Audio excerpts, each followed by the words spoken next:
Profe, buenas tardes. Hola, buenas tardes. Te consulto. Sí, Julieta. Antes de que arranquemos, tengo entendido Sí. que el profe de la MEA a las 18 horas da una clase donde va a comentar sobre el trabajo para los que estamos en promoción. Ujú. Y en mi caso particular, en ese mismo horario, tengo clases con el profesor Oliva y la profesora Roth. Bueno, no te preocupes porque él va a hacer un comentario, pero la semana que viene va a estar publicada en el aula virtual toda la información. Así que Pensé no que te era una... preocupes. Él va a hacer un comentario hoy, pero va a estar publicado seguramente el martes, ya para que ustedes tengan acceso. Y que quede por escrito, digamos, queden por escrito las reglas para que no haya, después no tengamos malentendidos. Bueno, profe. Julieta, te puedo preguntar, o no sé quién, sería bueno que alguien me pudiera hacer de coanfitrión, entonces me va comentando los chats. No tengo problema en que me interrumpan, pero como en vez de interrumpirme y hablar, me escriben en el chat, si les parece. O sea, ¿usted quiere que cuando vea que mi compañero está escribiendo le comente lo que dice? ¿Está? ¿Puede Sí, ser? puede. Sí, sí, profe. Si vos me ayudás con eso, Sí, profe, le sería ayudo. bárbaro. Bueno, muchísimas gracias, Julieta. Entonces es más fácil, si no, yo cuando muestro las presentaciones no veo el chat. Mientras esperamos que vengan, esperamos 5 minutitos. ¿Les parece que les comente algo de los exámenes finales? Que es algo que yo sé que les está preocupando. Sí, profe. Bueno, quiero que sepan que estamos trabajando en la reglamentación de los exámenes finales. O sea, no es una cosa sencilla, porque si fuera sencillo hubiéramos copiado algo de lo que están haciendo las otras universidades o las otras facultades, pero bueno, cada facultad tiene su cultura institucional y su forma de hacer las cosas. Entonces estamos hablando desde la semana pasada con todos los profesores que están dando clase en el primer cuatrimestre, que ya tuvieron sus experiencias virtuales y tomaron parciales virtuales, porque como ustedes sabrán, había un fantasma rondando en la cabeza de algunos profesores de que si era virtual se iban a copiar, cosas que yo nunca compartí porque creo que son exámenes diferentes, ¿no? Bueno, entonces estamos trabajando en eso. O sea, es importante que logremos el consenso de todos los titulares, porque si sacamos una resolución sin el consenso de los titulares, vamos directo al fracaso. O sea, estamos trabajando, por ahí no se ve lo que hacemos, pero quiero decirle que estamos trabajando para darle seguridad y garantizar la calidad en los exámenes finales, que seguramente algunos serán parecidos a los presenciales y otros tomarán algún formato diferente, pero nuestra idea es que ustedes puedan saber que cada materia opte por el formato tradicional o por otro formato, y que ustedes sepan anticipadamente de qué forma se le van a tomar los exámenes. En algunas materias por ahí se va a complicar hacer los exámenes orales tales como estábamos acostumbrados en la presencialidad, sobre todo en las materias, no les va a tocar a ustedes seguramente, pero en las materias de los primeros años, donde a veces hay 200 que se inscriben a rendir un examen, vamos a tener que buscar alguna alternativa al examen tradicional.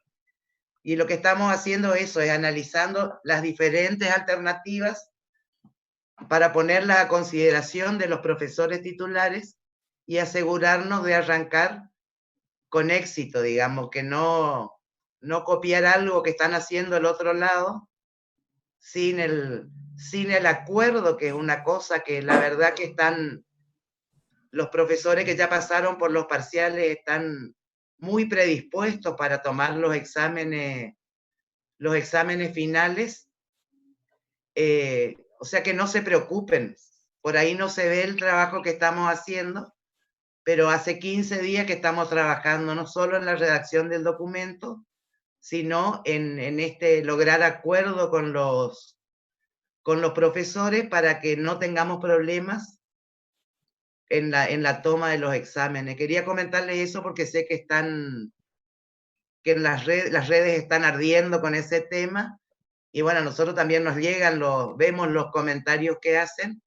No es que nos olvidamos, estamos trabajando, y cosas que yo no sé si les llegan en la página de la facultad, desde que empezamos las sesiones virtuales de consejo directivo, se están colgando todas las resoluciones que se aprueban con el informe de decanato. Por ejemplo, ahí está la resolución que regula el tema de las clases virtuales y los parciales. Se aprobó la extensión de la regularidad por 8 turnos, o sea, para todos. Es un año más de regularidades. Ahora estamos tratando el tema de los que están cursando materias condicionales, que a lo mejor es algunos de ustedes los que están cursando taller condicional, porque están preocupados, hay algunos que están preocupados, como la condicionalidad es hasta el turno de mayo, y el turno de mayo todavía no se tomó, eso se sigue manteniendo. O sea, se están tomando una serie de medidas para ir adecuándonos, porque la verdad es que no sabemos cuándo vamos a volver. El cuatrimestre que viene estimamos que va a ser todo virtual de nuevo, porque si volvemos con la nueva normalidad, que va a haber un tercio de los alumnos van a poder asistir a la aula y los 2 tercios no van a poder ir por el tema de las distancias. Va a ser todo un tema también los horarios de clase, porque no nos podemos permitir, suponiendo que podamos ir, la cantidad de gente que tenemos en los pasillos habitualmente. O sea, estamos estimando que todo el segundo cuatrimestre va a ser virtual. Podrá haber algunas excepciones, pero van a ser las menos.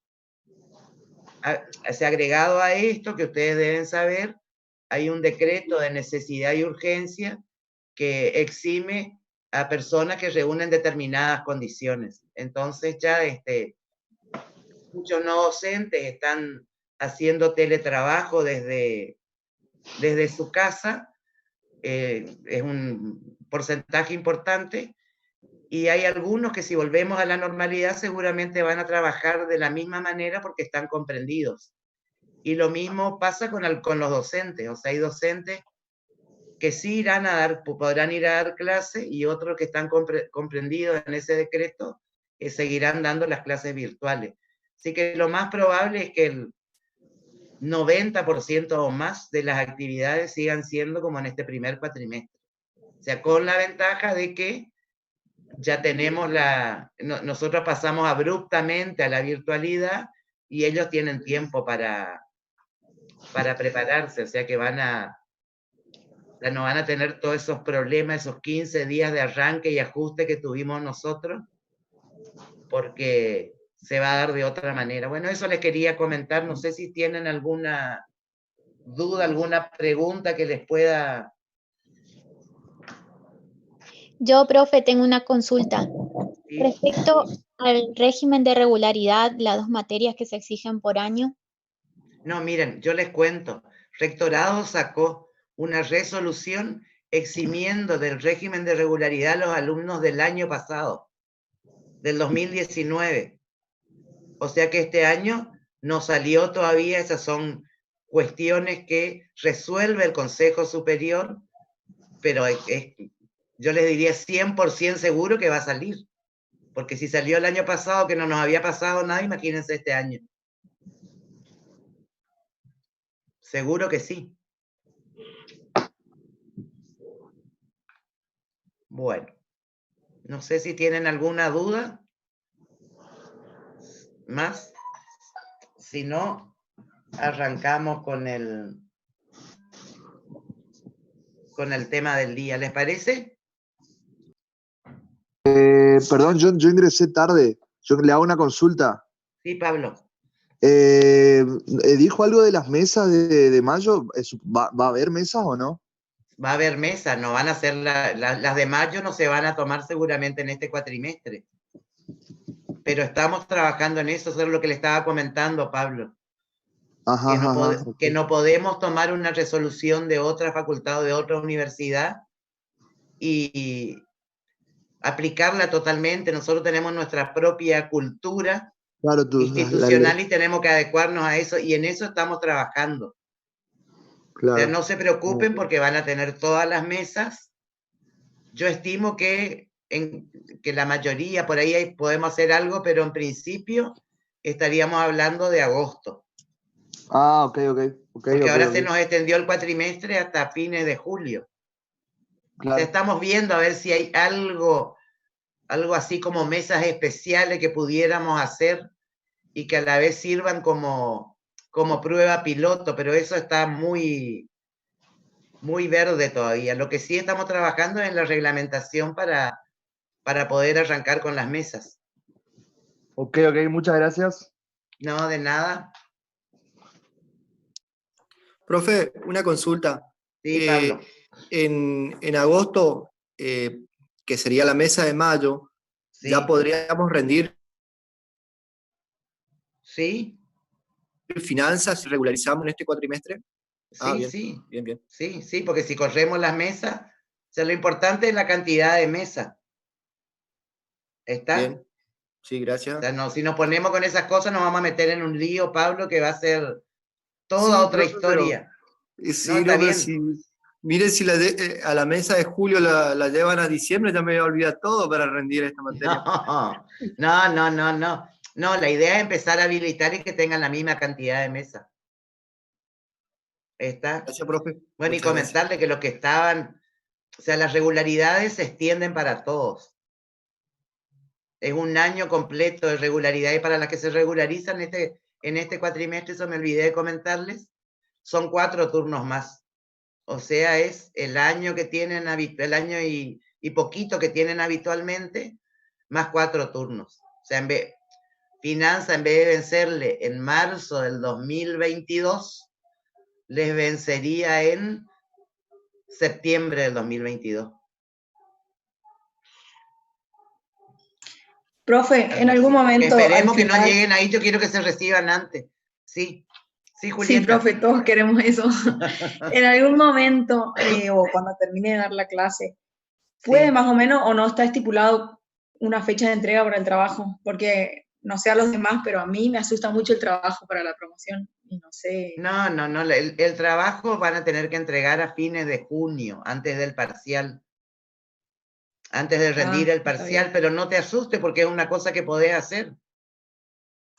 Claro, no, pero por ahí es como que yo por ahí pienso que ahí va a estar la complejidad en la promoción. No, van a tener que hacer un trabajo y va a tener que estar fundamentado, pero no va a ser un trabajo de 20 páginas, ni mucho menos, sino aplicación de conceptos a alguna situación. No se preocupen por eso. O sea, la idea no es hacer un trabajo, es hacer un trabajo que nosotros consideramos que ustedes pueden hacer. O sea, no les vamos a hacer escribir una tesina o una tesis doctoral porque no tendría ningún sentido. Claro, por ese lado tenía miedo que sea tipo una tesis. No, Listo, quédate gracias. tranquila. Bueno. Gracias, profe. No, de nada. ¿Les parece que arranquemos? Profe, un compañero está preguntando ahí algo. Sí, el trabajo final es individual. Ese llegué a leer, Julieta. Sí va a ser individual el trabajo final. En principio, elegirían ustedes podrían, yo les digo lo que hablé con el profesor que le pedí que escribamos, podría ser una empresa que ustedes conozcan y a la que tengan acceso, si no nosotros le vamos a dar la empresa y estudiarían algunas cuestiones que ustedes podrían elegir, qué sé yo, uno le puede interesar el tema de capital de trabajo, a otro le puede interesar analizar la política de cuentas por cobrar, a otro le puede interesar lo que vamos a ver, la política, las decisiones de inversión, a otro financiamiento. O sea, ustedes van a definir y nos tendrán que decir, una vez que se publique, habrá un plazo para que ustedes nos digan, yo voy a estudiar tal empresa y mi trabajo va a ser sobre tal tema. Nosotros le damos el ok y usted arranca. Pero no va a ser una cosa que sea imposible, porque no podríamos hacer una cosa así, sería muy loco. Profe, y cualquier duda que se presente, podemos pedir, o sea, asesorarnos con ustedes, profesores de Sí. El trabajo y ahí termina todo. Y después veremos, le haremos la devolución y lo que no tenemos definido es si una vez que nosotros les hagamos la devolución, ustedes van a corregir el trabajo y nos van a presentar, o van a corregir el trabajo y vamos a hacer un Zoom para que nos expliquen cómo levantaron esas observaciones que les hicimos. Pero no va a ser tampoco que nos van a entregar y va a ser a todo o nada. Ya se van a poder levantar las... Si llega a haber observaciones, van a tener la oportunidad de revisar el trabajo. ¿Está? Bien. Sí, profe, se entendió. ¿Vos me avisás, Julieta, las preguntas? Sí, profe, yo le leo cuando vea preguntas. Vos me haces de asistente y arrancamos con la unidad 6.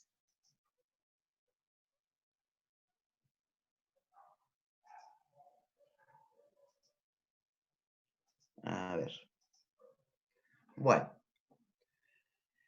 Hoy vamos a empezar con otras de las decisiones fundamentales de la administración financiera, como son las decisiones de financiamiento y las decisiones de dividendos, que ya vamos a ver que las dos están muy entrelazadas, porque si nosotros en vez de distribuir dividendos los reinvertimos en la empresa, en realidad estamos también tomando una decisión de financiamiento.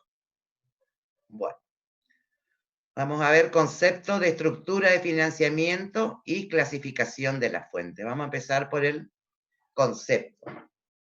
La estructura de financiamiento es una de las decisiones financieras básicas. Ya vamos a ver lo que tenemos que definir, pero al igual que cualquier decisión financiera, el objetivo es maximizar el valor de la empresa. Ese objetivo que definimos en la primera unidad se mantiene para todas las decisiones que se vayan tomando. Cuando nosotros hablamos de decisiones de financiamiento, estamos hablando de decidir. Cuando vayamos a financiar las inversiones que vamos a realizar, ¿qué proporción de deudas y qué proporción de capital es la mejor para financiar esa inversión? Esa sería la primera decisión. Y la segunda decisión es de la parte de la proporción que está financiada con deudas o con fondos de terceros. ¿Qué proporción es conveniente que sea de corto plazo y qué proporción es conveniente que sea de largo plazo? Bien. Entonces las decisiones van a ser deuda versus fondos propios, deudas de corto plazo, deudas de largo plazo, podrían ser deudas en moneda nacional versus deudas en moneda extranjera, y lo que yo les comentaba, distribuimos dividendos, todas las utilidades como dividendos en efectivo, o retenemos utilidades para reinvertirlas en la empresa. Esa retención de utilidades sería parte de los fondos propios. Una vez que tengamos definida la estructura, estaría comprendido acá en los fondos propios. Bien. ¿Cuáles son los aspectos básicos? Trabajamos con flujos de fondos descontados. Si nosotros queremos calcular el costo de las fuentes de financiamiento, van a ver que la fórmula que utilizamos para definir los costos son las de flujo de fondos descontados. Vamos a tener un portafolio de fuentes de financiamiento, o sea, una serie de fuentes de financiamiento que vamos a analizar para definir cuál es la más conveniente. Y otra cuestión a definir o analizar es el efecto palanca. O sea, yo ya les había comentado el otro día que este efecto palanca lo que hace es, si uno consigue financiar sus inversiones a una tasa inferior a lo que rinden esas inversiones, esa menor tasa hace que se vea aumentada la rentabilidad. Lo que nosotros vimos era la TIR de la inversión propia. Acá analizaríamos la rentabilidad del patrimonio neto. Por eso se habla de efecto palanca, que vamos a ver en detalle, pero se lo llama así porque las deudas apalancan la rentabilidad del capital propio. Y ese apalancamiento puede ser positivo, se las pueden multiplicar, o puede ser negativo, puede hacer que las pérdidas sean mayores. ¿Cuáles son las similitudes y las diferencias con las decisiones de inversión? Lo que tienen de similar es que las dos trabajan con flujos de fondos descontados. Y que así como acá tenemos un portafolio de fuentes de financiamiento, cuando analizamos inversiones, podemos tener más de un proyecto y tener también un portafolio de inversiones, que como vimos iremos definiendo las prioridades para llevarlas adelante. ¿Cuáles son las diferencias? Las decisiones de inversión son reversibles, o sea, tienen sus costos, y cuando hablamos de reversibilidad estamos hablando de cambiar la proporción de deuda capital, la proporción de deudas de corto plazo, deudas de largo plazo. O sea, si nosotros queremos revertir una decisión de inversión, vamos a cambiar de actividad, vamos a cambiar de negocio. Si nosotros revertimos una decisión de financiamiento, eso no pasa. Lo que hacemos es buscar otra combinación de fuentes propias y ajenas, o de corto y largo plazo, moneda nacional o extranjera, etc. Y otra de las diferencias que tienen es que las decisiones de inversión son decisiones que tienen van positivo. Nosotros difícilmente encontremos una decisión de financiamiento con van positivo. Las decisiones de financiamiento van a tener todas van cero. Porque ya te escucho, Julio. Porque las decisiones de financiamiento se dan en los mercados financieros y de capitales, que son mercados transparentes.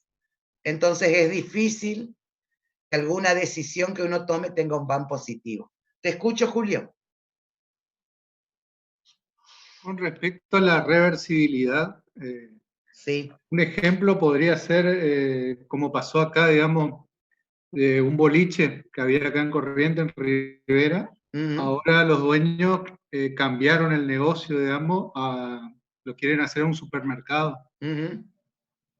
Eso podría ser eso sería una reversibilidad de una decisión de inversión. Eso sería como un ejemplo, podría ser. Sí, perfecto está. ¿Y quién me da un ejemplo de reversibilidad del financiamiento?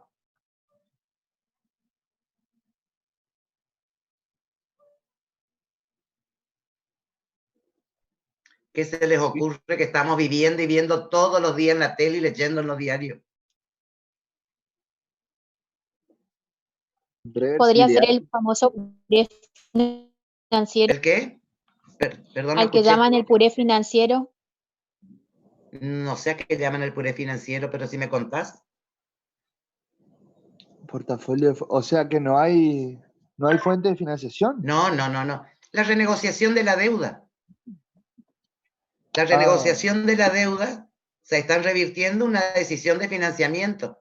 O sea, lo ideal no es llegar al extremo que llegamos, digamos que está por vencer, y nos ponemos a negociar. O puede ser...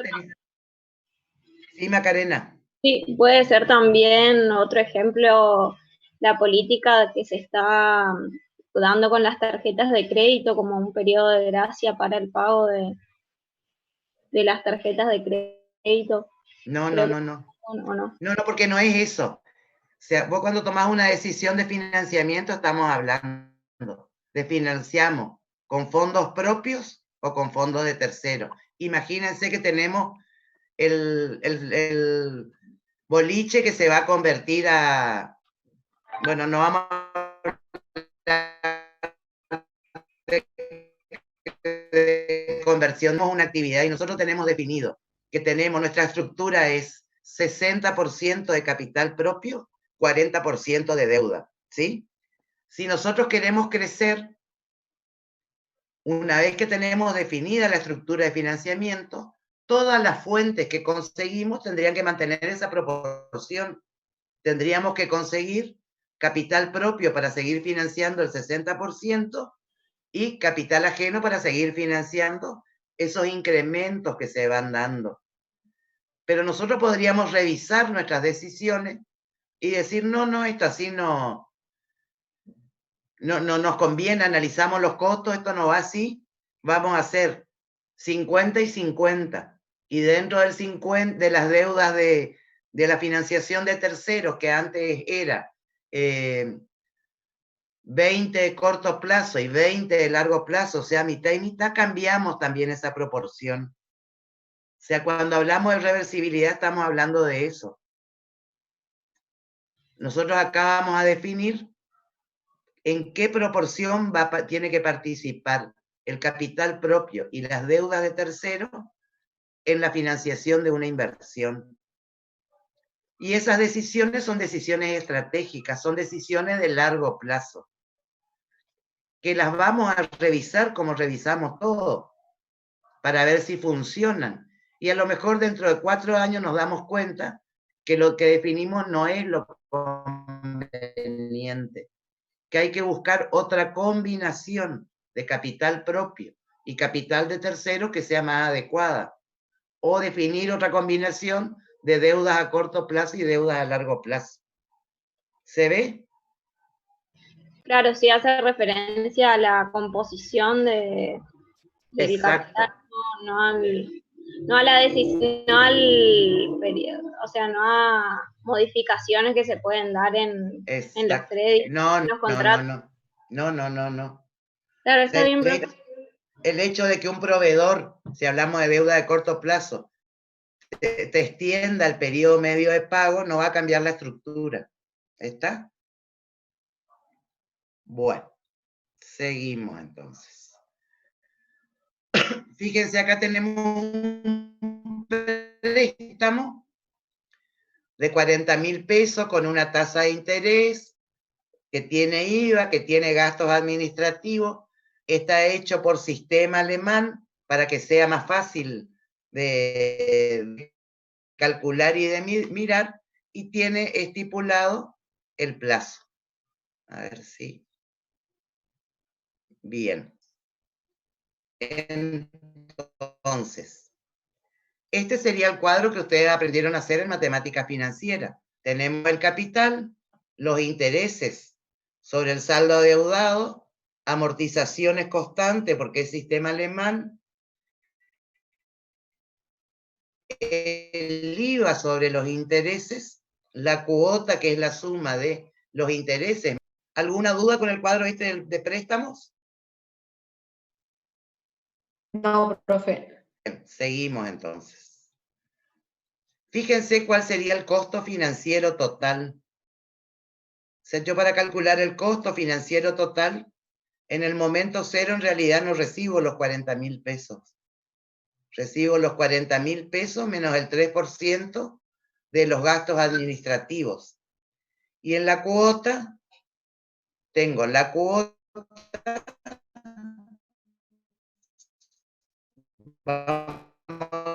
por crédito el IVA.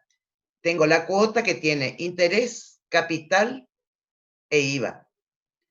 Cuando yo calculo la TIR, que sería el costo financiero total, la tasa ya no es del 8.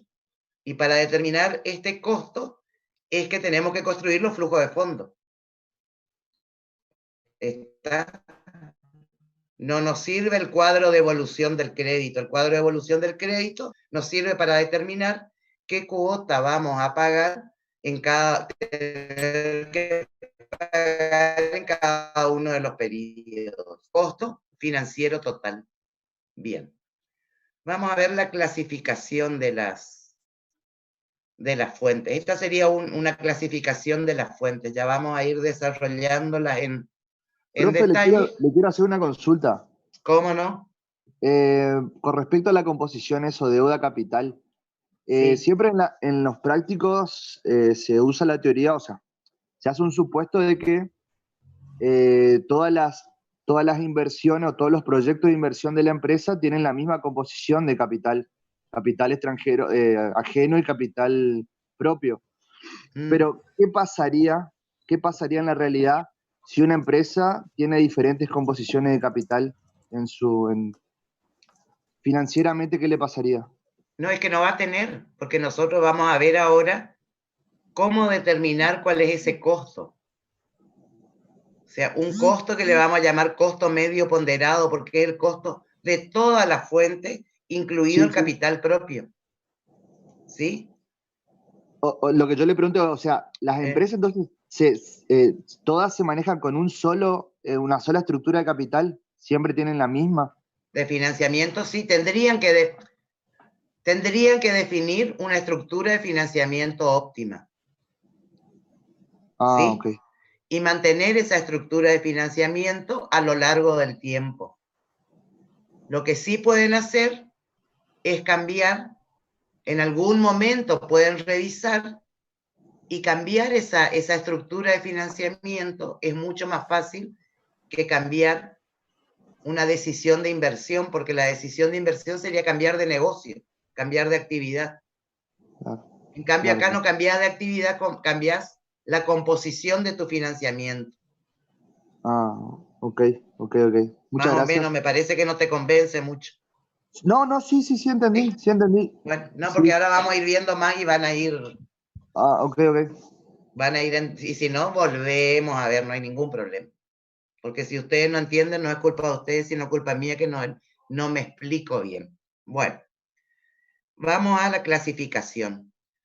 Según el origen de capital, sería capital propio, que serían, si fuera una sociedad anónima, las acciones o las cuotas parte en una SARL o los aportes de capital, y los de terceros sería la financiación de bancos, emisión de obligaciones negociables, financiación de los proveedores, etc.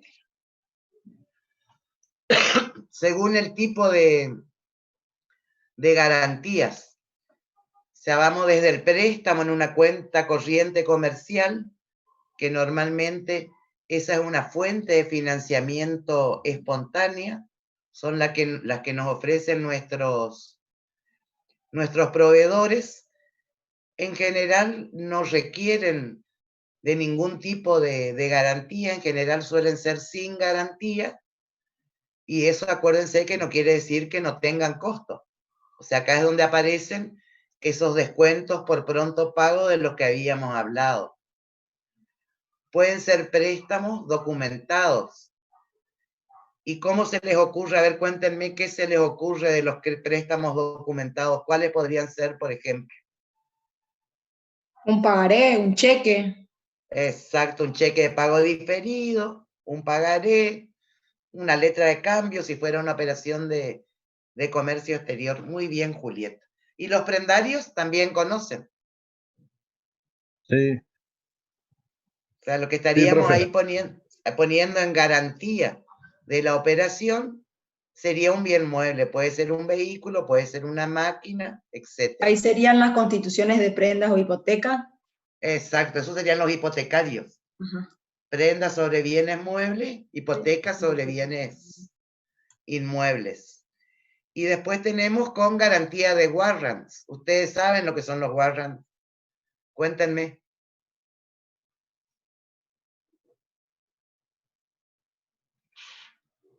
era como una garantía sobre bienes navegables, ¿puede ser?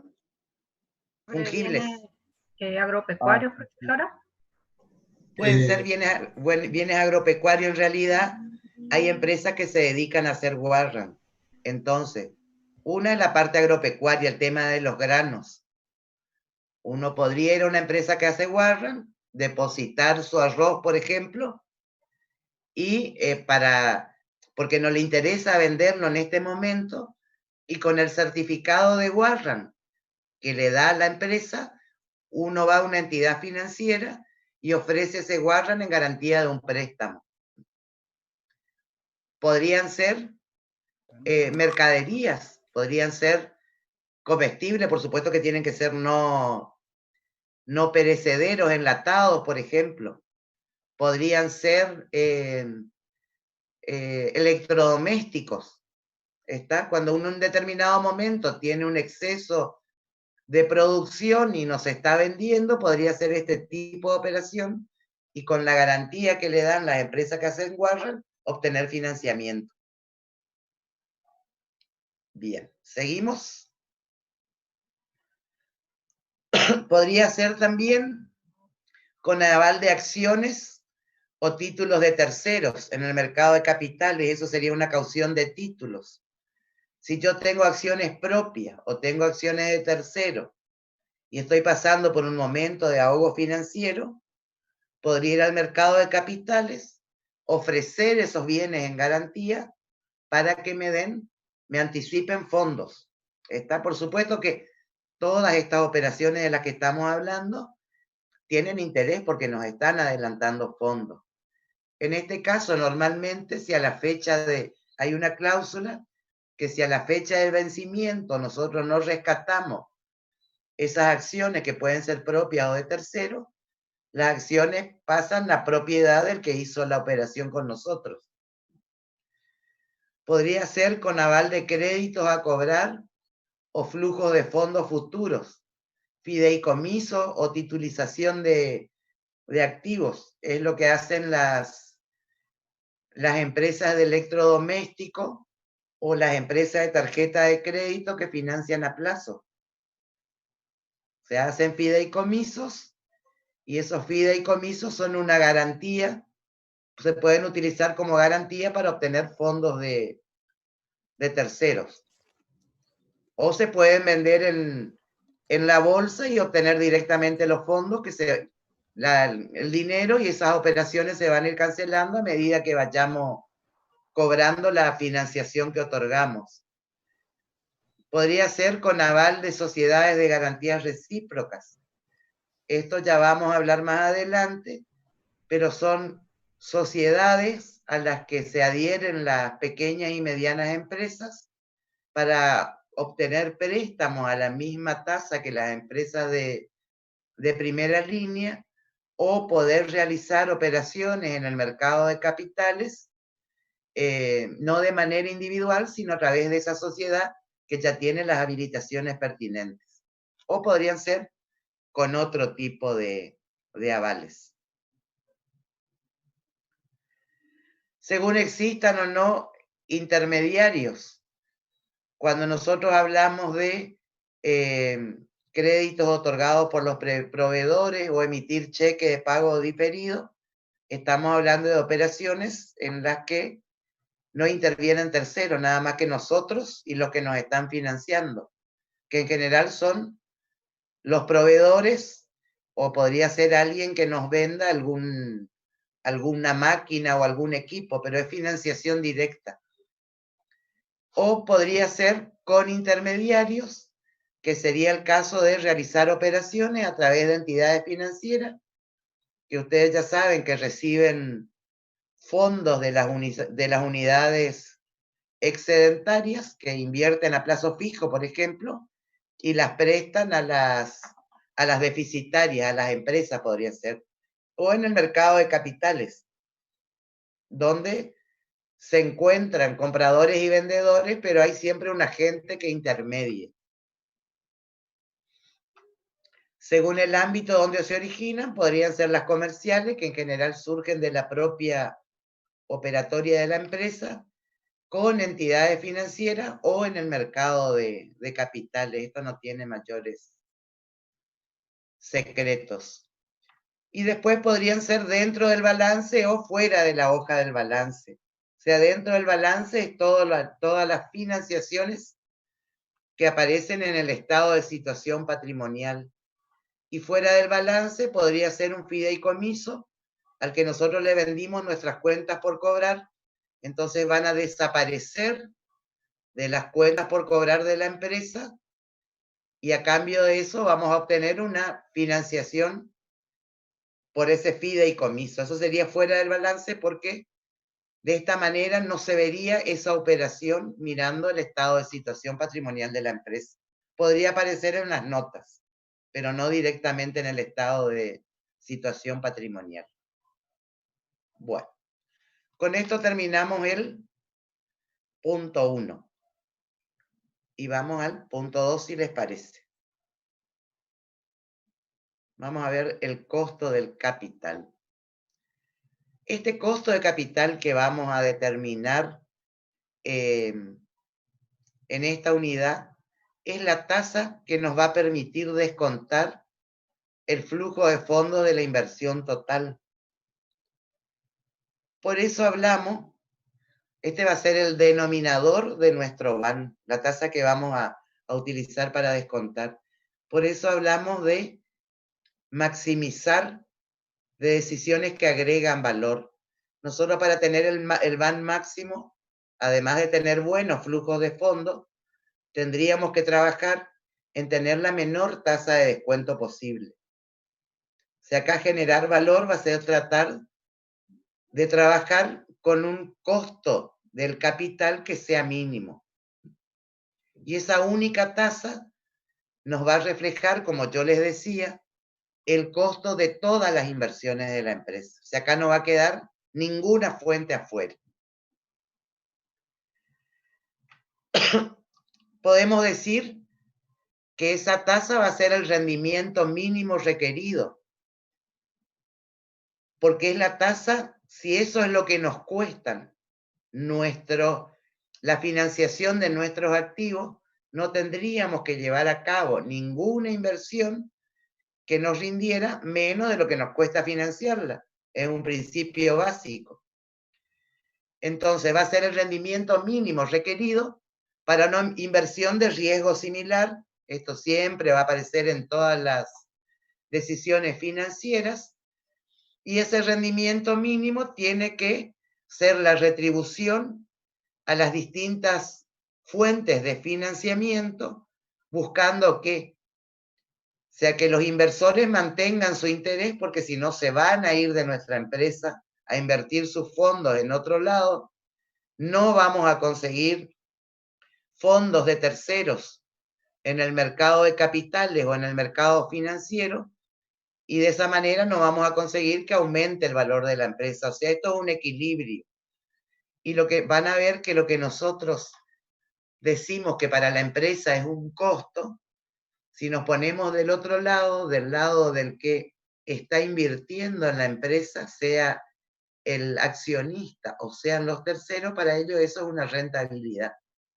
Por eso hablamos de que tenemos que ofrecerle una tasa tal que los mantenga interesados en permanecer financiando la empresa.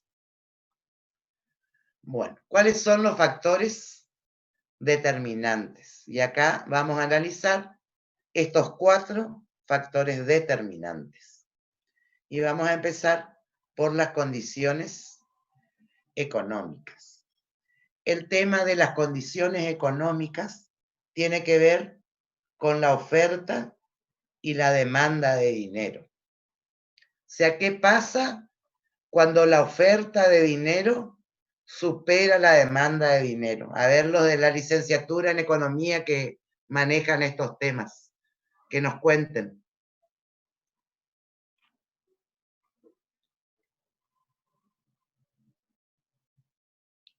No tenemos economistas en este grupo. Una compañera puso inflación. No, disminuiría no, al contrario. A ver, Macarena, contanos. Sí, si la oferta excede la demanda, disminuiría el poder adquisitivo del dinero. No, estamos hablando de, o sea, estamos mirando esto desde el punto de vista de la financiación a las empresas. O sea, ¿qué pasa cuando lo que los bancos y el mercado de capitales tienen para ofrecer supera a lo que las empresas están demandando? ¿Bajaría la tasa de interés? Perfecto. El efecto es una baja en la tasa de interés. O sea, el mercado está muy líquido, el efecto es una baja en la tasa de interés. ¿Qué pasa cuando sucede lo contrario? Cuando la demanda de dinero supera lo que están dispuestos a ofrecer los bancos y el mercado de capitales. En ese caso, hay un aumento de la tasa de interés. Otra de las cuestiones a considerar es el nivel de inflación esperado. Ustedes saben, porque estudiaron en financiera, que uno de los componentes de la tasa de interés es la tasa de inflación. O sea, si el nivel esperado de inflación es alto, la tasa de inflación que está comprendida en el costo de los fondos de terceros va a ser más elevada.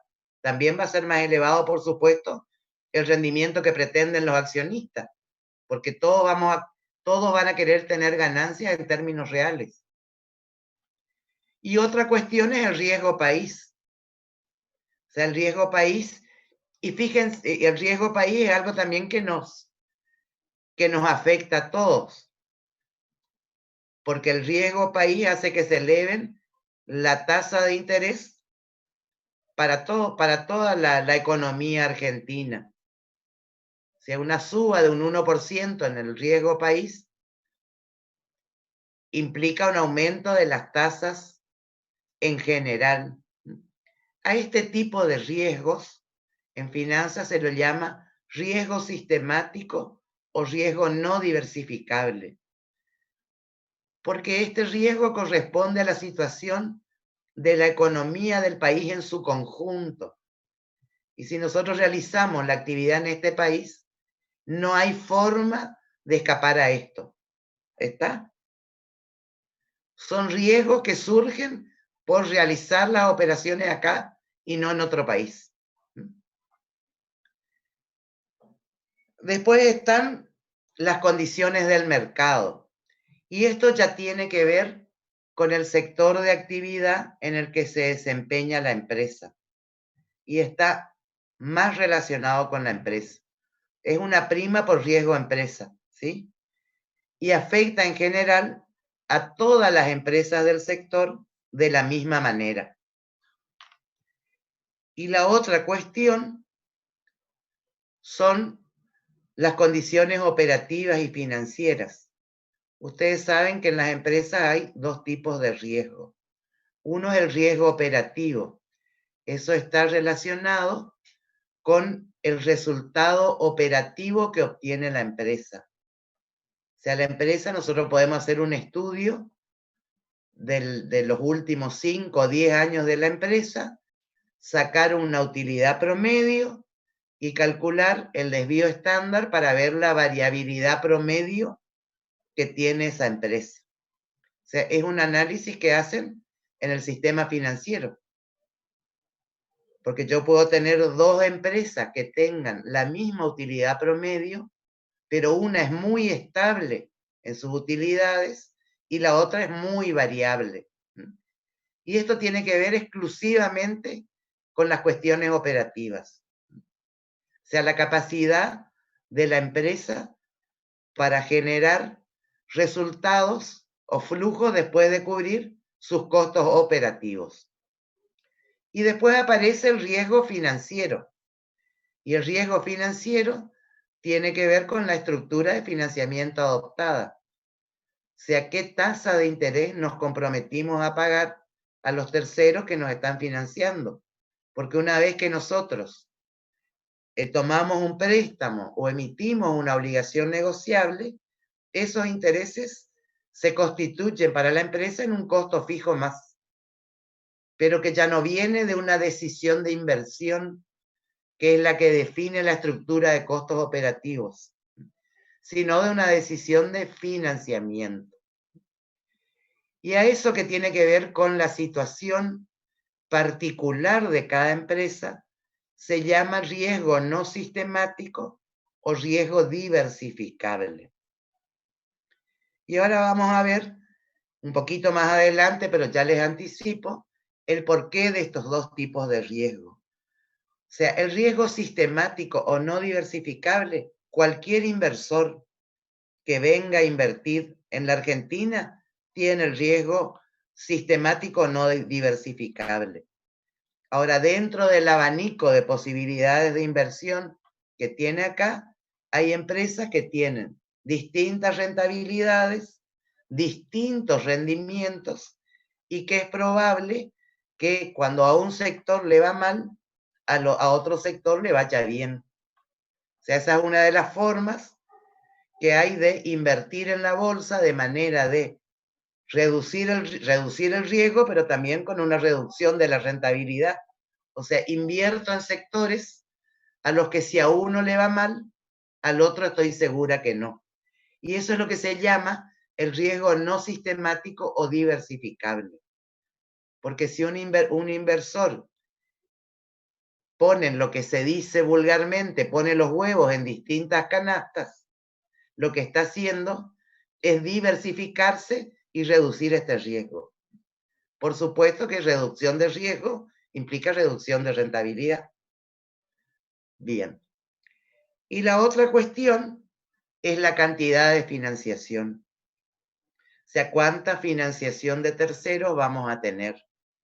Nosotros sabemos que a mayor endeudamiento, dijimos que el endeudamiento, una vez que se toma, se constituye en un costo fijo más para la empresa. Eso hace que aumente el riesgo financiero. Si aumenta el riesgo financiero, va a aumentar la tasa del préstamo. Si la tasa de los préstamos aumentan, los que invierten, nuestros accionistas, también van a aumentar su rendimiento requerido si la empresa es más riesgosa. Y eso va a llevar a un aumento del costo de capital. Muy bien. Ahora vamos con los supuestos del modelo de costo de capital. Este modelo de costo de capital tiene 3 supuestos, referido a riesgo, impuestos y política de dividendos. Referido a riesgo, vamos a suponer que los riesgos operativos son constantes. Eso quiere decir que la empresa va a tener un nivel estable de resultados operativos, ¿sí? Su resultado operativo se va a mantener constante en el tiempo. En la realidad podemos trabajar con un promedio. Y el riesgo financiero también se va a mantener constante. Y este se va a mantener constante porque nosotros vamos a definir una estructura de financiamiento. El tema de los impuestos. Todas las decisiones, todos los costos se toman después de impuestos. Y esto es porque ustedes ya saben que los intereses se pueden descontar del impuesto a las ganancias. Y por último, aparece la política de dividendos. Nosotros estos modelos van a suponer en algunos casos que las utilidades crecen a tasa constante. Y si las utilidades crecen a tasa constante, los dividendos van a crecer de la misma manera. O sea, si las utilidades crecen un 3% anual, los dividendos que vamos a distribuir van a crecer a la misma tasa. Bueno.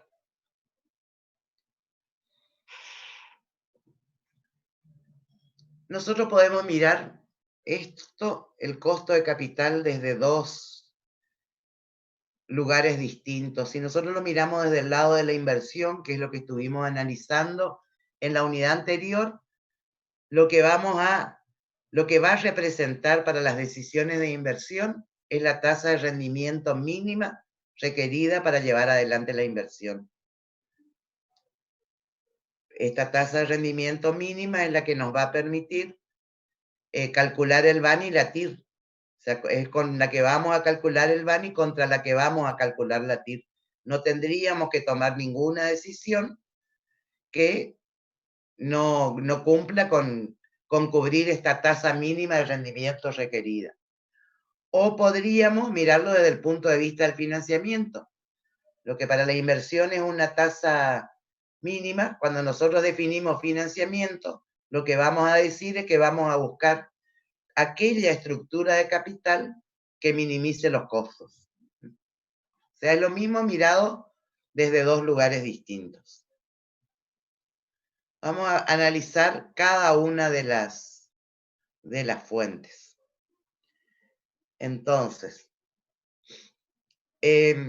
primero, que el costo de las fuentes es el costo de financiarnos hoy. O sea, no vamos a mirar la historia, porque las decisiones las tomamos mirando el futuro y no mirando el pasado.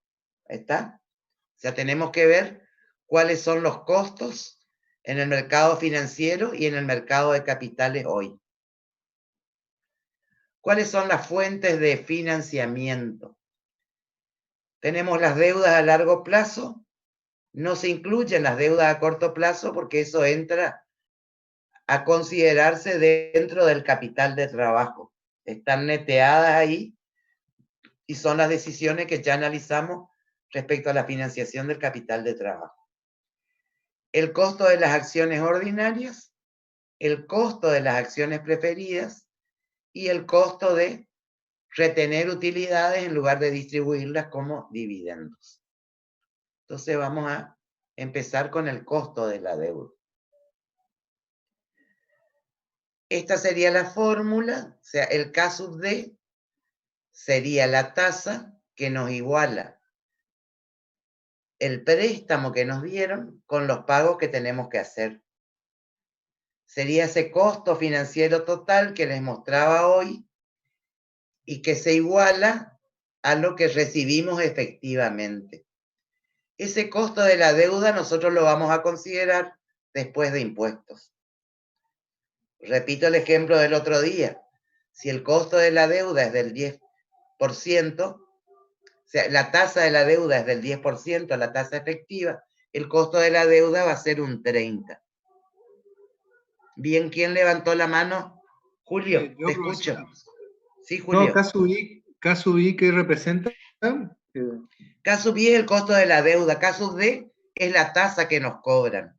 K sub D es la tasa que nos cobra por el préstamo, sería. Por el préstamo. Es la tasa efectiva o el costo financiero total. Y a ese costo financiero total lo multiplicamos por 1 menos la tasa del impuesto, porque los intereses son deducibles del impuesto a las ganancias. Okay. O sea, nosotros, en realidad, si tomamos este préstamo, vamos a pagar un 10%. Efectivamente, le vamos a dar el 10% al banco. Pero cuando hagamos nuestros números con la FIP, de esos 10 pesos que pagamos, 3 vamos a poder tomarnos como pago a cuenta del impuesto a las ganancias. Sería una cosa así. Ya vamos a ver con otro ejemplo. Fíjense, acá tenemos un costo financiero total, un K sub D o una tasa efectiva de 8,57%. La tasa del impuesto es del 30%. El costo de la deuda es de un 6%. Una vez deducido el impuesto. Y vamos a ver cómo aparecería esto en un estado de resultado para que sea más gráfico. Fíjense, la estructura de financiamiento adoptada no nos cambia la utilidad operativa, porque eso tiene que ver con una decisión de inversión. O sea, la utilidad operativa es la misma independientemente de cómo nos financiemos. Vamos a ver qué pasaría si tomamos un préstamo. Tenemos una utilidad operativa de 5.000 pesos. Los intereses son el 8,57% del préstamo, que es 40.000 pesos. Tenemos por intereses por 3.428 pesos. Eso nos da una utilidad antes de impuesto, que surge de la diferencia, de 1.572. Sobre eso calculamos el 30%. y nos da el impuesto, 472 pesos de impuesto. La utilidad neta pasa a ser de 1.000 pesos. ¿Qué pasa si no tomamos el préstamo? Si no tomamos el préstamo, los intereses se calculan, perdón, los impuestos se calculan sobre los 5.000 pesos. Entonces tenemos 1.500 pesos de impuestos y la utilidad neta es de 3.500. Si nosotros hacemos la diferencia entre los 3.500 y los 1.100, hay una diferencia de 2.400 pesos.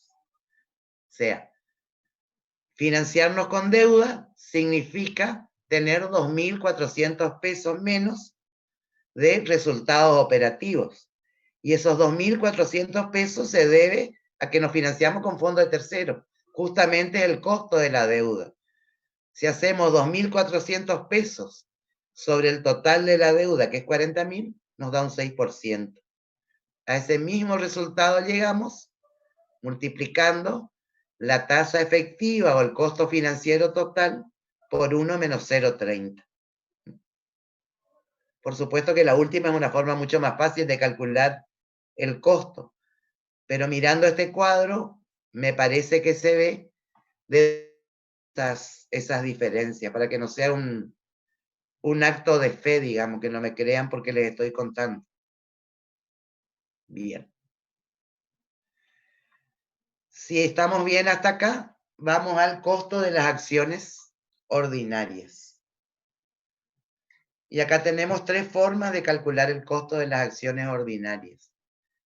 La de los flujos de fondos descontados, que es la que ustedes van a utilizar en los prácticos.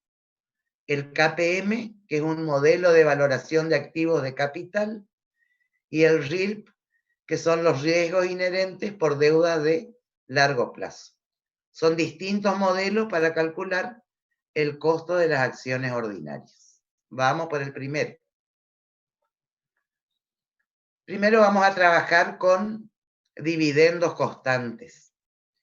¿Ustedes se acuerdan de la fórmula de la perpetuidad?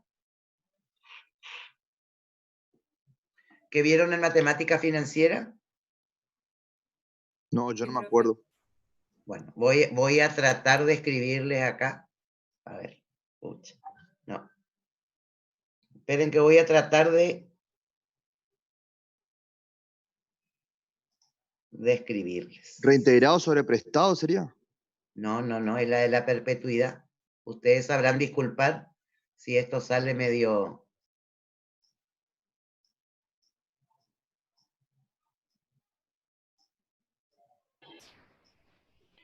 ¿Se acuerdan de esta fórmula? El valor actual de una perpetuidad, que era la cuota sobre la tasa. Ah, sí. O sea, de todas las fórmulas de valores actuales, de la renta, esta era la más fácil de todas. Es la más fácil de todas. ¿Sí? Fíjense que acá estamos calculando, cuando nosotros calculamos el precio de una acción, estamos calculando el valor actual de una perpetuidad. Dividendos sobre tasa, claro. Claro, los dividendos son las rentas perpetuas constantes. Por eso hablamos de dividendos constantes. K sub E, que es el costo del capital propio, es la tasa. Y el valor actual de eso es el precio. Es el precio de la acción en el mercado. ¿Está? O sea, ¿cómo fijan? O sea, primero, nosotros suponemos que las empresas viven eternamente. ¿Está? Y que van a generar dividendos de aquí a la eternidad. Por eso se trabaja con esta fórmula de perpetuidad. Si nosotros, esperen que le voy a sacar el puntero porque si no voy a seguir escribiendo.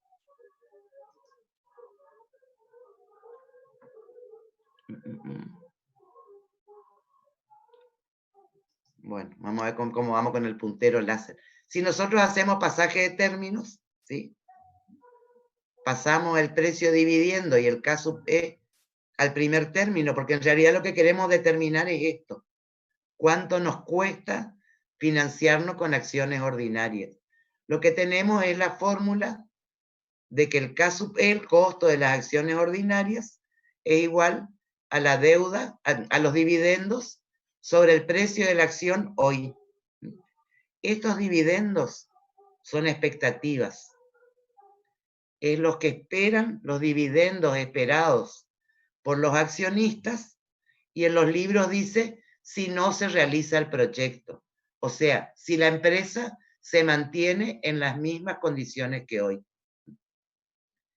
Y acá hablamos de mercado secundario, porque este es el costo de las acciones ordinarias que ya están cotizando en el mercado. Si fuera mercado primario, si fuera lo que vamos a recibir, como dijo Javier, la fórmula es reintegrado sobre prestado. ¿Está? En una perpetuidad. Acá, ¿qué van a recibir? El precio de la acción por 1 menos los gastos de emisión y colocación. O sea, se ve reducido el precio. Pero estas son básicamente las fórmulas que vienen de la fórmula de la perpetuidad. O sea, no es una cosa muy complicada. Bueno, y acá se me complicó a mí, porque ahora no sé cómo sacarle. A ver si borro y me deja salir de acá, me deja seguir. Ahí está. Porque con el puntero láser no se puede seguir, eso descubrí hoy también. Bueno. Entonces esta sería la fórmula de los dividendos constantes. Y acá tenemos un ejemplo. Vamos a suponer que el precio en el mercado hoy de una acción es de 210 y que los dividendos futuros esperados son de 28,35. Quiere decir que el costo del capital propio, el costo de las acciones ordinarias, sale del cociente, sería un 13,5%. O sea, no es una fórmula complicada. ¿Qué pasaría si hablamos de dividendos crecientes? ¿Sí? Acá aparece también, si ustedes buscan en Financiera, esto sería el valor actual de una perpetuidad con un crecimiento, con una tasa de crecimiento constante. Entonces, si partimos de la fórmula del precio que tenemos acá, haciendo pasaje de término, o sea, esto pasaría al primer miembro, P sub O pasaría dividiendo, y en el próximo pasaje de términos, G que está restando va a pasar sumando. O sea, en ese caso, fíjense que si los dividendos son crecientes, nosotros tenemos dividendo del año 1 sobre precio del año 0, porque los dividendos van a ir cambiando, todos los años van a crecer. Por eso no aparece D solo, sino D sub 1, sí aparece siempre el precio en el momento 0. Más la tasa. Esto sería mercado secundario. En el mercado primario, igual que en los dividendos constantes, aparece el precio multiplicado por 1 menos los gastos de emisión, colocación, etc. Esas son las diferencias.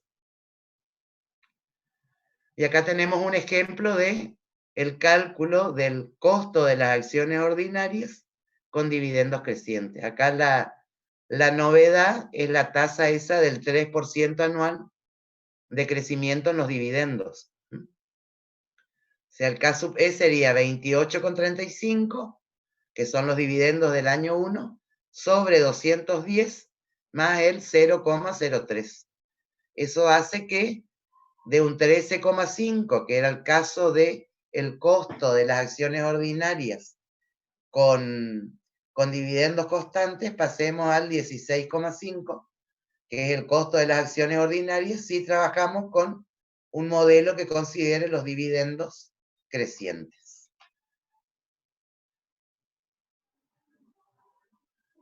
Bueno, y esto sería el caso de una empresa que está por emitir acciones.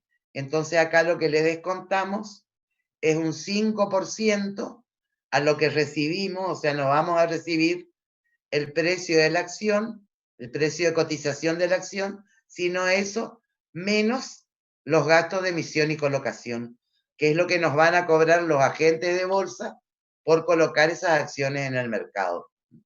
Eso va a hacer que el costo sea de un 15,825%.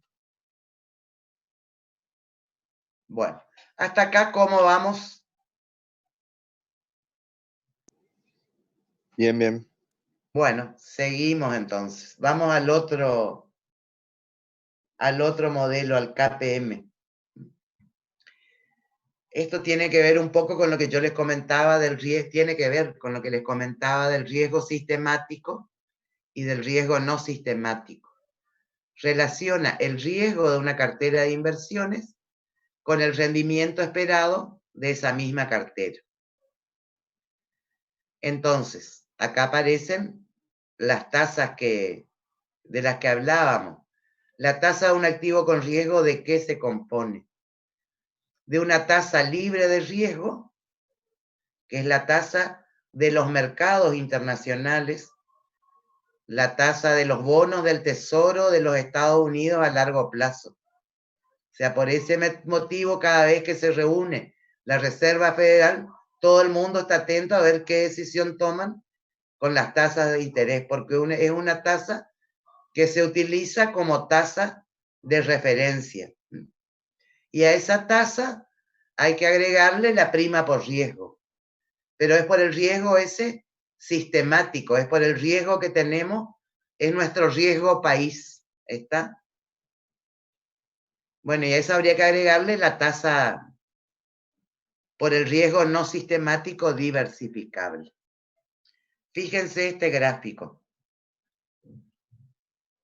Acá tenemos el rendimiento. Ahora pongámonos del lado de los inversores, porque lo que para los inversores es rendimiento, para la empresa es costo. Este sería la variabilidad en el rendimiento esperado por los inversores. Y acá tenemos el número de títulos, en qué variedad de títulos están invirtiendo. Y acá tenemos una parte que es el riesgo sistemático. O sea, esa parte es la que nosotros tenemos en nuestro piso por desarrollar las actividades en un determinado país. Y eso es la tasa libre de riesgo, que es una tasa internacional, más esa prima por riesgo sistemático, que es la prima por riesgo país. O sea, cada vez que aumenta el riesgo país, esta recta se sube. Y después está el riesgo no sistemático o diversificable. O sea, y esto tiene que ver con lo que se conoce vulgarmente como no poner todos los huevos en la misma canasta. Si nosotros invertimos en un solo título, vamos a tener una variabilidad en la rentabilidad esperada muy alta, porque dependemos exclusivamente de ese título. Si nosotros vamos buscando diversificarnos y realizar inversiones en activos que compensen sus riesgos operativos, este riesgo va a ir disminuyendo. Por ejemplo, les voy a decir cualquier cosa. Cuando los supermercados andan bien, la construcción anda mal. Entonces yo buscaría invertir una parte en supermercados y otra parte en empresas constructoras. De esa manera disminuyo mi rentabilidad, disminuyo la variabilidad que tengo, pero también estoy disminuyendo el riesgo. Esa parte de riesgo no sistemático o diversificable, el mercado de capitales no la paga. O sea, no le va a pagar al inversor por invertir en un activo más riesgoso, porque si él invierte en un activo más riesgoso, invierte porque le gusta el riesgo, porque él tiene esta posibilidad de diversificarse y disminuir el riesgo. ¿Estamos? Bien. Entonces eso hace que se genere una línea de mercado de valores en el mercado financiero, donde tenemos una tasa libre de riesgo, un riesgo de mercado y un beta, que es el que nos da la pendiente de esta línea de mercado y que depende de cada tipo de actividad. Y este beta es la variabilidad en el precio de las acciones respecto al precio del mercado en su conjunto. Sería medir la variabilidad de Molinos Río de la Plata en relación a la variabilidad del Merval. ¿Tá? Las variaciones en el precio de Molino respecto a las variaciones en el precio del Merval.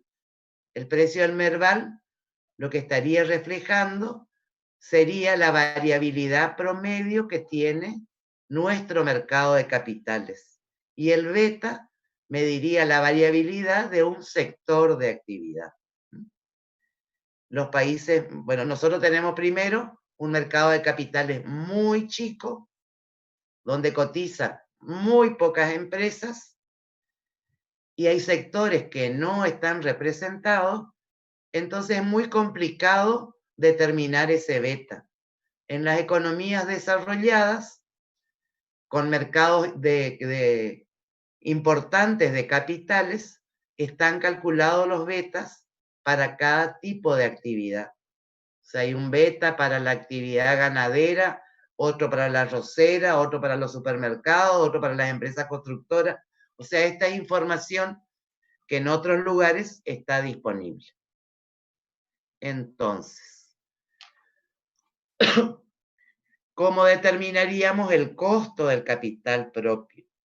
Sería la tasa libre de riesgo más esto, que es la prima por riesgo, y voy a volver al gráfico. Esta es la prima por riesgo, esta diferencia entre la rentabilidad del activo específico y la tasa libre de riesgo, multiplicada por el beta de esa actividad. Bueno, ¿qué cubre la tasa libre de riesgo? Cubre el valor tiempo del dinero y la inflación. La inflación de los países donde se determina esa tasa libre de riesgo, que es la tasa de los títulos colocados por los gobiernos en los mercados de capitales. Y como les decía, se toma como referencia la tasa de los títulos de largo plazo del gobierno de Estados Unidos. O por lo menos se tomaba antes de la pandemia. No sé cómo vamos a salir cuando vaya pasando esto. ¿Cuáles son los componentes de la prima por riesgo? Que tienen que ver con el país y tienen que ver con la empresa en particular. Vamos a ir viendo cada uno de ellos. Tenemos el riesgo del negocio, que está relacionado con los costos operativos, y que, como yo les decía, cuando nosotros tomamos una decisión de inversión, al elegir una determinada tecnología que puede ser más o menos intensiva en el uso de la mano de obra, o al elegir comprar o alquilar, en realidad estamos definiendo una estructura de costos operativos. Estamos definiendo una estructura de costos fijos y variables. Y eso tiene que ver con el riesgo del negocio. Después está el riesgo financiero, ese compromiso que asumimos pagar al decidir tomar una deuda, y que desde el momento en que la tomamos, esos intereses que tenemos que pagar y esas cuotas se transforman en un costo fijo. Después está el riesgo de la tasa de interés, o sea, esas variabilidades que se pueden dar en la tasa de interés por diferentes factores, porque aumenta la tasa libre de riesgo, porque se vuelve más riesgoso el sector de actividad, o porque estamos más endeudados y los terceros, al percibir esa mayor deuda, nos aumentan la tasa, nos va a afectar el valor de la inversión. Después está el riesgo de liquidez. El riesgo de liquidez tiene que ver con la posibilidad de que, si tenemos un ahogo financiero, podamos vender el activo sin perder mucho en esa operación.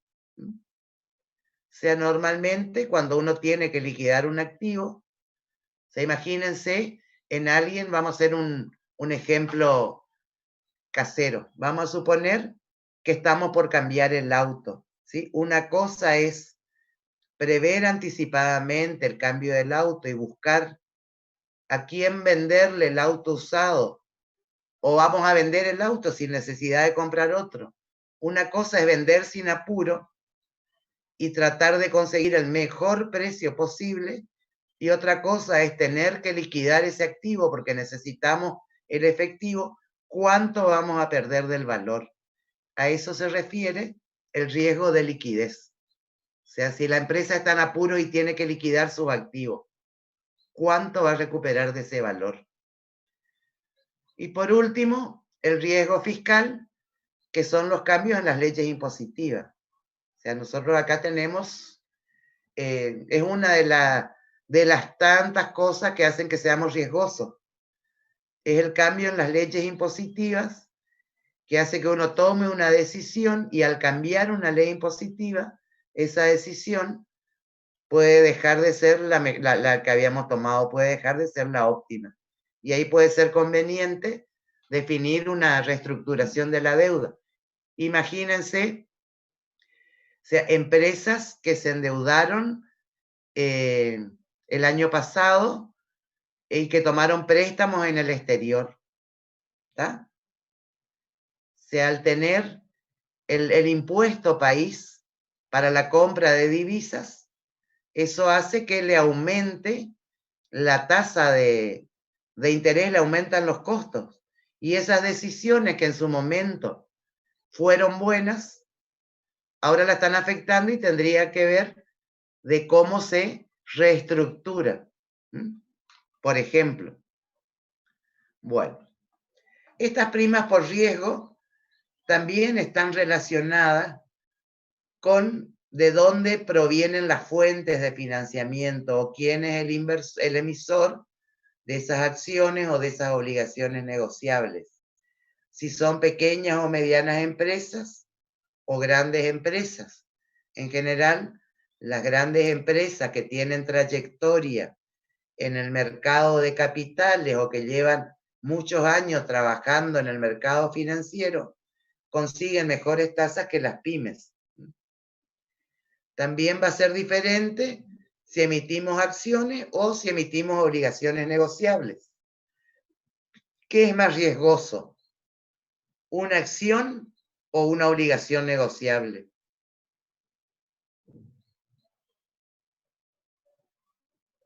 ¿Qué dicen ustedes? ¿Cómo que qué? ¿Qué es más riesgoso? O sea, ¿quién asume más riesgo? ¿El que compra una acción? ¿El que invierte en una acción? ¿O el que invierte en una obligación negociable? La acción. Esto. Porque el que invierte en la obligación negociable corre el riesgo financiero, pero no el riesgo operativo. Él va a cobrar, o tendría que cobrar, aunque las cosas le vayan mal a la empresa. ¿Está? Después, otra cuestión es el tema de si son obligaciones negociables a largo plazo o a corto plazo. ¿Cuál es más riesgosa y por lo tanto más costosa? Desde el punto de vista de la empresa, ¿la obligación negociable de largo plazo o la de corto plazo? ¿Qué me dice?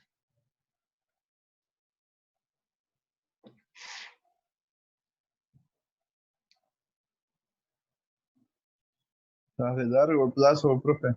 Claro, las de largo plazo, porque al alejarse el horizonte, la incertidumbre aumenta.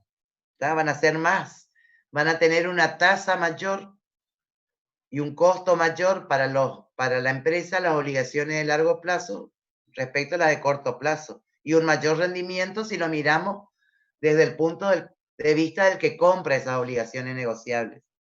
Y bueno, después están las obligaciones negociables. Esto sería mirado desde el punto de vista del inversor. Puede invertir en obligaciones negociables o en títulos públicos, que serían los bonos. Acá en teoría sería también más riesgoso invertir en obligaciones negociables que invertir en títulos públicos. Porque en teoría los títulos públicos los estados lo pagan. O sea, no vamos a sacarnos nosotros del ejemplo porque tenemos crisis recurrentes, pero en economías normales es menos riesgoso invertir en un título público que en una obligación negociable. Los kamikaze invierten en Argentina, profe. Está bien, son inversores que les gusta el riesgo. ¿O no? Se invertir Sí, acá sí. es porque están dispuestos a arriesgar mucho. Bueno, le pasan estas cosas, después ¿qué le vamos a hacer? Mayor rentabilidad, mayor riesgo. Tienen mucha rentabilidad, pero tienen que asumir estas cositas que nos pasan. Bueno, volvemos un poquito al beta. Este beta es un coeficiente de volatilidad. ¿Y cómo se construye ese coeficiente de volatilidad que yo le comentaba que en países desarrollados están calculados? En realidad, uno lo que calcula, hace un estudio de los valores del precio de cotización de una acción y lo que hace es calcular la varianza de ese precio. Y además calcula la varianza del mercado. En nuestro caso podríamos tomar el Merval, donde cotizan 30 acciones. Y eso nos va a dar una medida del riesgo. La comparación entre esas dos varianzas nos permite calcular el beta. Sería la varianza de los rendimientos del portafolio del mercado sobre la varianza del mercado. Entonces, el beta del mercado va a ser siempre igual a 1 porque estaría comparando su variabilidad consigo mismo. Si nosotros comparamos la varianza de una empresa en particular respecto a la varianza del mercado y ese beta es mayor a 1, lo que vemos es que ese proyecto o esa empresa es más riesgosa que el mercado en promedio, en su conjunto. Si es menor a 1, quiere decir que esa inversión es menos riesgosa que el promedio del mercado. Y si fuera igual a 1, estaríamos hablando de actividades que tienen el mismo riesgo del mercado, que sería el caso de los títulos públicos o de los bonos en los países estables. Entonces, bueno, acá aparece otra vez el grafiquito que ya vimos en detalle. ¿Cómo calcularíamos? Es la fórmula que ya vimos, la tasa libre de riesgo más la prima por riesgo por el beta. Acá tenemos los datos, tasa libre de riesgo es el 6%, el riesgo de mercado 0,13 menos el 6%, que es la tasa libre de riesgo, por el beta, el costo para la empresa sería de un 16,5%. Y bueno, y si incluimos el riesgo país, bueno, el riesgo país está un poquito más alto ahora, pero no interesa, esto es a modo de ejemplo. Lo que hacemos es incluirle a la tasa libre de riesgo el riesgo país y el riesgo de mercado por el beta. Bueno, y acá dejaríamos, hoy no me puedo quedar más porque tengo una reunión ahora a las 6. Nos vemos el miércoles que viene. Estoy en deuda con ustedes porque no les subí el Excel, pero les voy a subir este fin de semana.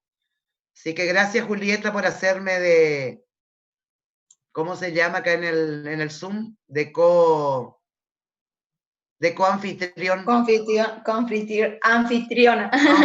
Coanfitrión. Bueno, nos vemos el miércoles, si Dios quiere.